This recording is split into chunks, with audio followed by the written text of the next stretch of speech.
આજે આપણે વાત કરવાના છીએ ઓસ્ટ્રેલિયા સાસરેથી 9 વર્ષ પછી બહેન ઘરે આવી. દ્વારકા જિલ્લાના અંતરિયાળ વિસ્તારમાં આવેલું એક નાનકડું ગામ, જ્યાં સવાર પડે એટલે મંદિરના ઘંટારવ સાથે લોકો પોતાના કામે નીકળી પડે અને સાંજ પડે એટલે ખેતરમાંથી પાછા ફરતા માણસોના પગલામાંથી ગામની ગલીઓ જીવિત બની જાય. આ ગામમાં ધનજીભાઈ નામના એક સામાન્ય ખેડૂત રહેતા હતા. પૈસાની દ્રષ્ટિએ તેઓ બહુ સમૃદ્ધ નહોતા, પરંતુ હૃદયથી એટલા ધનિક હતા કે પોતાના પરિવાર માટે આખી જિંદગી મહેનત કરી શકે. ધનજીભાઈની એક દીકરી હતી, કાજલ. બાળપણથી જ કાજલ પોતાના પિતા માટે ખૂબ જ વહાલી હતી. ભાઈ રમેશ સાથે તેનો ખૂબ જ ગાઢ પ્રેમ હતો. રક્ષાબંધન આવે એટલે કાજલ ભાઈના હાથમાં રાખડી બાંધતી અને રમેશ બહેનને પોતાની ક્ષમતા પ્રમાણે નાનકડું ભેટ આપતો. ધનજીભાઈ આ દ્રશ્ય જોઈને હંમેશા કહેતા, ભગવાન કરે મારી દીકરી અને દીકરાનો આ પ્રેમ જીવનભર એવો જ રહે. પરંતુ સમયના લેખમાં કંઈ બીજું જ લખાયેલું હતું. કાજલના લગ્ન અમદાવાદના એક સારા અને સુખી પરિવારના નિલેશ સાથે થયા. લગ્ન પછી થોડા સમય માટે બધું સરસ ચાલ્યું, પરંતુ ત્યાર પછી નિલેશના વય વાસાઈને કારણે આખું પરિવાર ઓસ્ટ્રેલિયા સ્થાયી થઈ ગયું હતું અને કાજલ પણ પતિ સાથે ઓસ્ટ્રેલિયા ચાલી ગઈ. ધનજીભાઈએ દીકરીને વિદાય આપતી વખતે તેની આંખોમાં જોઈને કહ્યું હતું, બેટા, વિદેશ મોટું હોય કે નાનું, તારા માટે તારું ઘર હંમેશા ખુલ્લું રહેશે. કાજલે પિતાના પગે માથું મૂકીને કહ્યું હતું, બાપુ, હું તમને ક્યારેય ભૂલીશ નહીં. ઓસ્ટ્રેલિયા પહોંચ્યા પછી શરૂઆતમાં કાજલને બધું નવું અને સુંદર લાગ્યું, પરંતુ થોડા સમય પછી તેણે સમજાયું કે વિદેશની ચમક દરેક ઘરની અંદર સુખ લઈને આવતી નથી. તેના સાસરિયાવાળા ખૂબ જ કડક સ્વભાવના હતા. ઘરમાં દરેક બાબત માટે નિયમ હતો. કાજલ ક્યારે ઉઠે, કોની સાથે વાત કરે, ક્યારે બહાર જાય અને ક્યાં જાય, તે બધું નક્કી કરવામાં આવતું. ધીમે ધીમે તો પરિસ્થિતિ એવી બની ગઈ કે તેને ઘરની બહાર એકલી પગ મૂકવાની પણ મંજૂરી નહોતી. કાજલ ઘણીવાર બારી પાસે ઊભી રહીને બહારની દુનિયા જોતી અને તેને પોતાના ગામની ગલીઓ યાદ આવતી.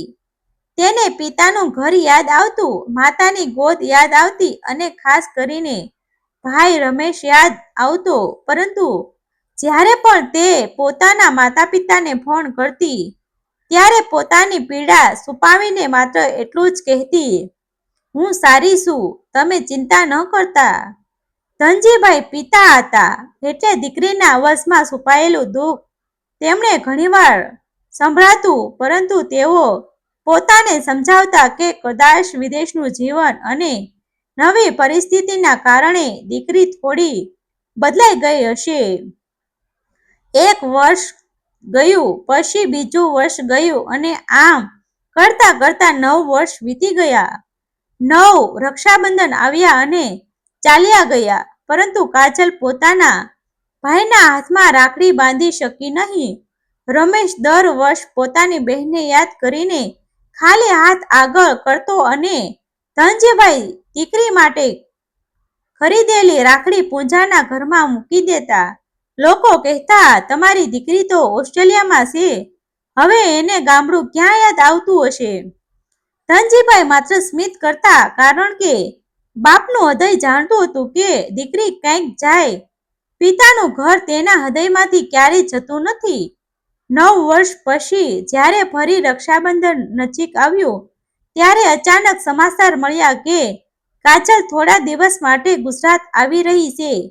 તેના સાસરિયાનું ઘર અમદાવાદમાં હોવાથી તે પહેલા ત્યાં ગઈ અને પછી પોતાના પિતાને મળવા ગામ આવવાની વાત કરી.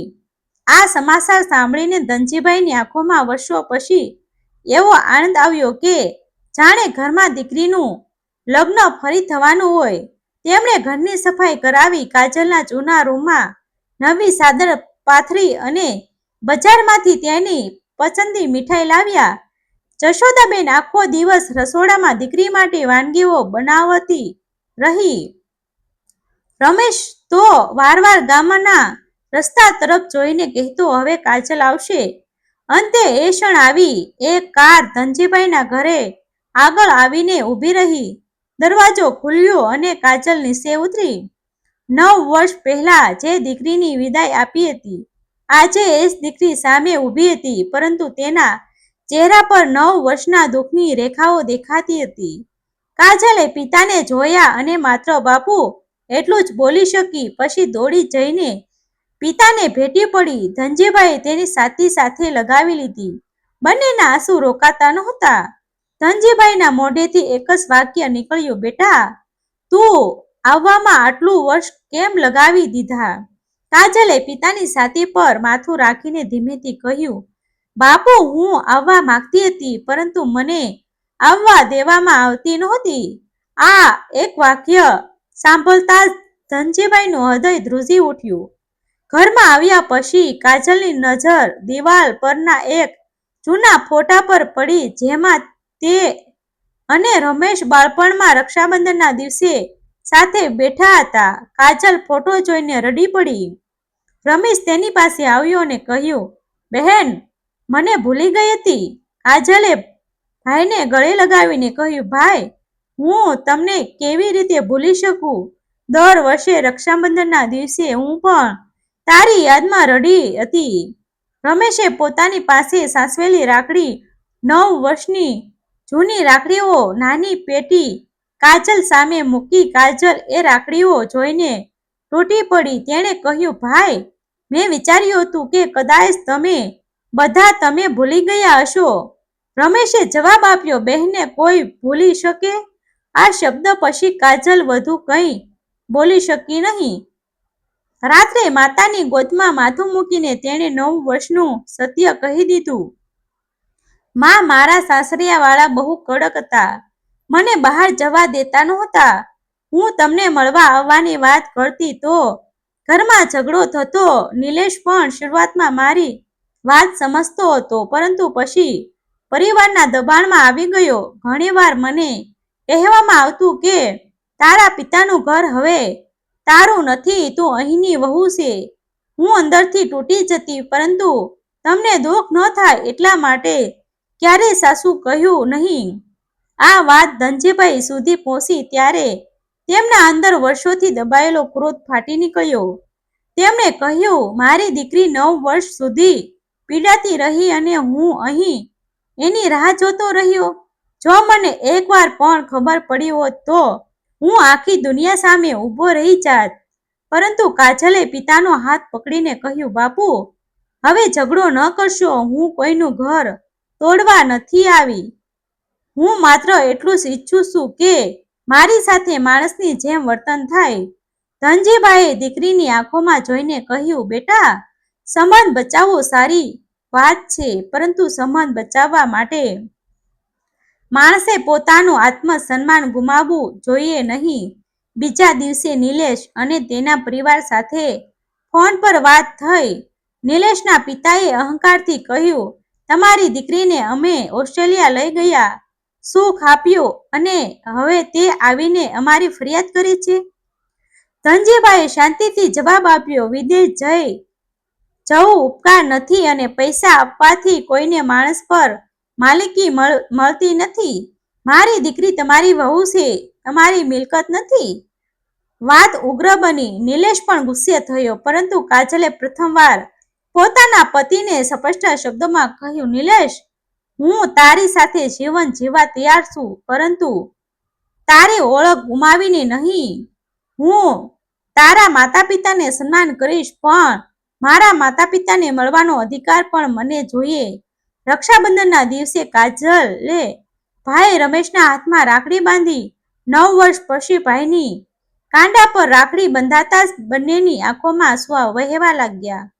રમેશે બહેનને કહ્યું, આ રાખડી તું 9 વર્ષ પછી બાંધી છે, પરંતુ મારા માટે તું 9 વર્ષ સુધી પણ મારી બહેન જ હતી.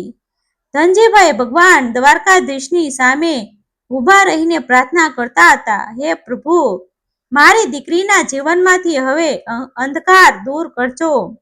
કાજલે પિતાના પગે માથું મૂક્યું.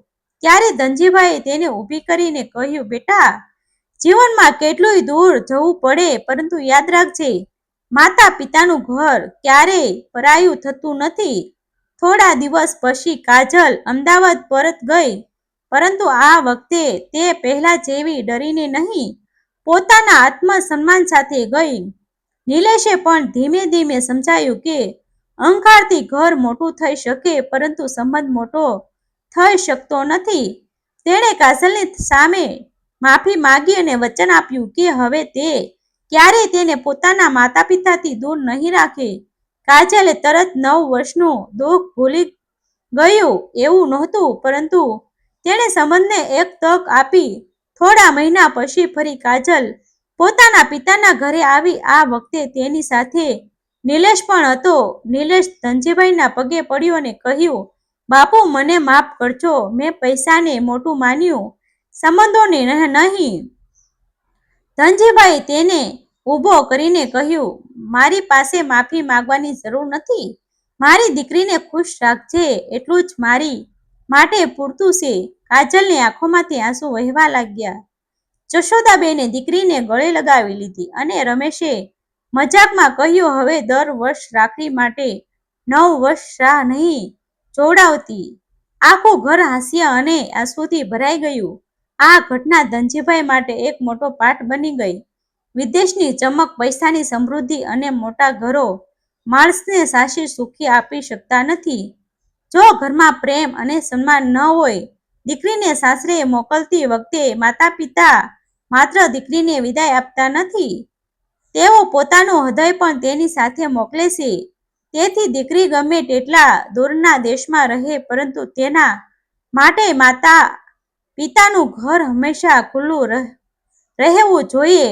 કારણ કે 9 વર્ષ પછી કાજલ પોતાના ગામે માત્ર રક્ષાબંધન ઉજવવા નહોતી આવી, તે પોતાના પિતાના હૃદયમાં વર્ષોથી અટકેલી રાહ પૂરી કરવા આવી હતી. અને કદાચ આ જીવનનું સૌથી મોટું સત્ય છે. સંબંધો પૈસાથી નહીં, પરંતુ પ્રેમ, સન્માન અને વિશ્વાસથી જીવિત રહે છે.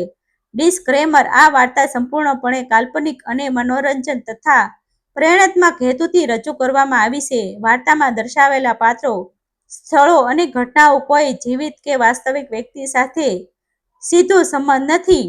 કોઈ વ્યક્તિ, પરિવાર, સમાજ કે દેશની લાગણી દુભાવવાનો અમારો હેતુ નથી. વાર્તાનો મુખ્ય ઉદ્દેશ પરિવાર સંબંધો, માતા પિતા પ્રત્યેનો પ્રેમ, ભાઈ બહેનના સ્નેહ અને આત્મસન્માનનું મહત્વ સમજાવવાનો છે. આભાર મિત્રો. ગમે તો શેર કરી દેજો, સબસ્ક્રાઇબ કરી દેજો.